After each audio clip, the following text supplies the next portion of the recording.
สวัสดีพ่อแม่พี่น้องวันนี้มาแวกมาอยู่ที่ตลาดเมืองมุ่นละประโมงเนาะแข้งจังหวัดสระหรือเขาเอิ้นมาเมืองใหม่นั่นเองพี่น้องกำลังสิมาเบิ่งพ่อแม่พี่น้องเพิ่นขายผักขายป่าอยู่ในตลาดถ้าว่าช่วงนี้ป่าก็ขึ้นหลายเลยพี่น้องเลยแต่ว่าเฮายังบ่ทันเห็นป่าเนาะ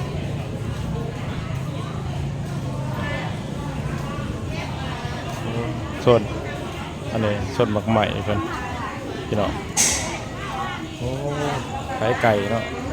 ถุงเท่าไหร่สาวไก่ตัว100,000เพิ่นกีบเลยทุกคนนะโอ้ไก่บ้านเนาะอันนี้ก็เป็นขายเป็นกล่องเนาะป่าเนาะป่าก็ตัวละสาวก็กล่องนะ5,000พี่น้องก็หลายเนาะ5,000กีบบรรยากาศในตลาดเด้อทุกคนถ้าได้ถุงน้ำบานเนี่ยแม่ถุง15,000กีบเด้อ FC เด้อเดี๋ยวเป็นเงินไทยเฮาสิคิดคำนวณให้เบิ่งไว้ว่าเป็นเงินไทยจักบาทเนาะเดี๋ยวมาเดี๋ยวแวะเดี๋ยวก็โซนพักส่วนนี้เป็นโซนของกินเนาะโซนของกินโอ้ขายกล้วยทอดก็มีกล้วยทอดเท่าไหร่นะสาวกล้วยทอดฮะ100-2,000โอ้นี่พี่น้องเอาไอ้เนี่ยเบิ่งอ่ะจัก5,000นั่นลำจำขโมยเขามันกล้วยเทียทอดเป็นตะเสียบดีเนาะเห็นอยากเพราะท่านได้กินข้าวแต่เช้าเต็มที่เลยลำมานี่เนี่ยกันน่าลำแสบว่ะเพราะวันเช้าเราขายยังไงขายผสมบ่โอ้สมปลาก็แซ่บนะขายสมปลาส่วนอื่นเราคือขายอันนี้โอ้เขาเอิ้นว่าใส่ซังอันนี้ยัดใหญ่ยัดใสโอ้ยัดใจโอ้ต้องมาจีต่ออยู่เนาะบ่จีก็ไล่ค่ะตอนข้าวเอา3,500เด้อโอ้ข้างในนี่เขาให้แต่พวกขายโซนป่าโซนยังนิดเดียวเนาะแต่ส่วนไหนอยู่นอกพุ่นเนาะอยู่นอกนี่บ่แม่นเขาเฮ็ดใหม่บ่เขาเฮ็ดมาได้จักปีแล้วนี่บ่แม่น7-8 ปีโอ้ความได้7-8 ปีใหญ่มากแต่ไหนเขาย้ายมาแต่ไหนเนาะจะกินอยู่ไหนโอ้นี่ว่าที่ว่าเขาเอิ้นมาเมืองใหม่เนาะเมืองใหม่เมืองมนแต่ก่อนก็เมืองมนมันนี่เพิ่นเปลี่ยนใหม่เด้อทุกคนเด้อเพิ่นจีบทุกคนเดี๋ยวเอาเงินให้เพิ่นกันเฮาสิพามาเบิ่งส่วนเขาขายป่าเด้อทุกคนเด้อขายป่าอยู่ข้างหน้า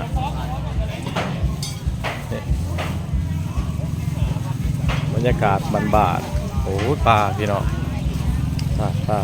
ป่า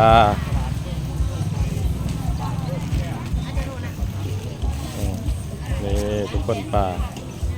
เขาเอิ้นป่ายังไงเนี่ยสาวปลาพอบ่กิโลเท่าใดเด้อยู่พี่มันมีร้านราคาอยู่จังหวัดโอ้อันนี้เนาะอันนี้ก็โล60ด้วยนะโอ้นี่นะบ่นี่หลายราคาเลยทุกคนเลยแล้วก็เที่ยเนาะ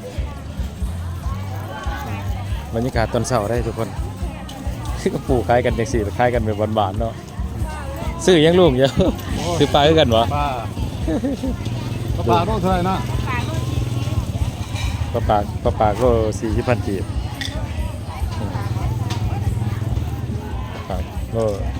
โล40,000 กีบ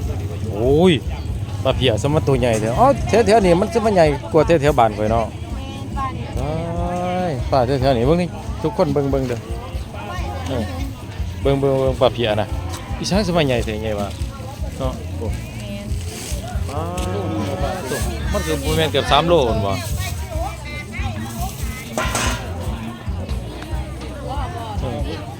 เกือบ3 โลบางทีตกใหญ่เนาะใหญ่เนาะใหญ่กว่าแถวเขตเมืองโขงเลยทุกคนเด้อนั่นแม่เราขายเป็นถุงไว้แม่ถุงเท่าใดมักหน้าบ้านเฮานี่บ่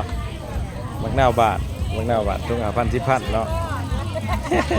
เสี่ยงบ่วะสมจะเก้าวะกันว่าสมบ่เอาโอ้โดย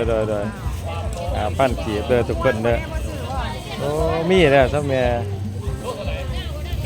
ตา จะมาทายนี่ใช่คุณน้ำจะแม่ ก่อนมาเต็มเมืองโขงก่อน โอ้ยเนาะตายยังเป็นอยู่เนาะยังเป็นอยู่เด้อ ตลาดเมืองมุ่น เนาะ แกงจำปาสักพี่น้ ป อ ลาง ปึงได้เขาเอิ้นเนาะ ปะโพตะโพ โอ้ปลาโบตัวมันใหญ่เนาะราคาบ่แล้วมันใหญ่กว่าแถวเขตบ้านเฮาเนาะ ป่า แม่ ป่าถึงหวานเท่าไหร่โล60,000ตัวใหญ่เลย อุ๊บพวกว่าเพี้ยนว่ะ แม่น ถือกลัวเนาะ ถึงกว่าล้าน นี่ค่ะขายง่ายๆเนาะทุกคนเนาะ แบบว่านั่งขายกันโดดหน่อยเดี๋ยวๆนี่ผู้พาผู้แพ้ใส่กันโดดนี่ก็เจ้าหนึงอยู่ได้ทุกคนเลยมาทางนี้เนาะมีหลายเจ้า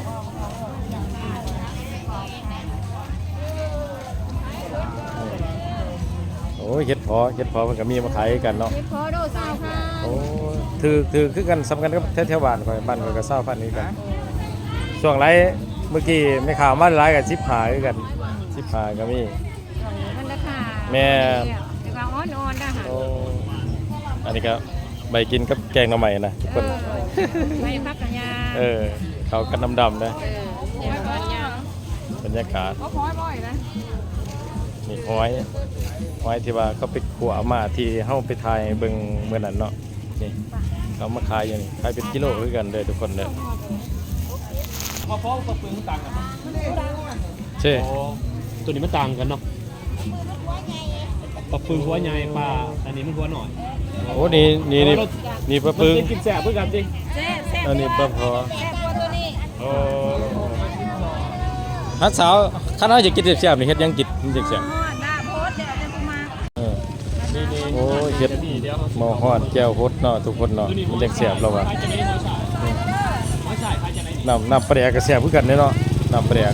แต่ว่าป้าจะแซ่บในเรื่องน้ำปลาแดงแซ่บว่าอะไร โพสอยู่แล้วอันนี้ ลาบดเนาะทุกคนลาบดโอ้บ่เคยได้เฮ็ดกินจังเทื่อสงสัยเมื่อให้เมียเฮ็ดให้กินก่อนนี่เนาะนี่ ก็เมียจะบ่จักเฮ็ดจานของอะไรก่อนจะไปเฮ็ด บ่ที่บ่เคยเฮ็ดกินจังเทื่อที่ป้าส่วนใดข่อยมีแต่ต้มส้ม แม่นต้มส้มแซ่บ ต้มส้ม ฉันอยากกินแซ่บก็ทานหน้าโพสก่อนสิได้ดูสารตามกัน สงสัยเมื่อสิได้บอกลงไปเด้อ FC เอ้ยเดี๋ยวเฮาก็สิรอย่างต่อเลยทุกคนเด้อรอถ่ายเบิ่งให้เบิ่งต่ออีกเนาะ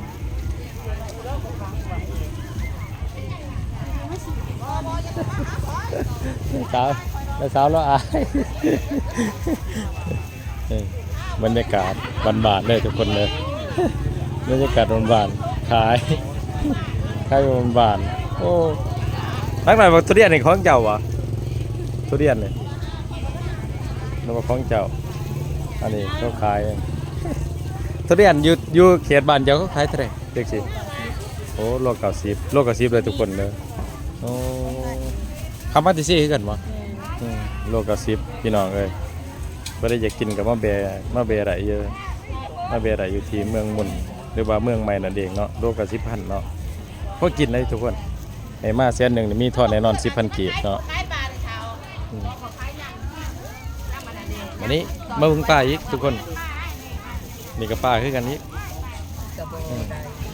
ชื่อได้ที่ประดำกูนี่ บ่ปลาหล่ำมันแบบว่ามันเฮาเอาเต็ง อันนี้ก็เป็นกิโลคือกันเนาะแม่ บ่ล่ะที่เป็นกิโลมัก2-3โลเท่าไรจ่ายก็ดี กิโลเท่าไหร่อยู่พี่ 70พัด โอ้70,000กีบทุกคนเนาะ70,000กีบ70,000กีบเนาะก็บ่แพงเนาะทุกคนเนาะราคาจับต้องได้ ราคาบ่แพงเลยอยู่ตลาดเมืองมุ่น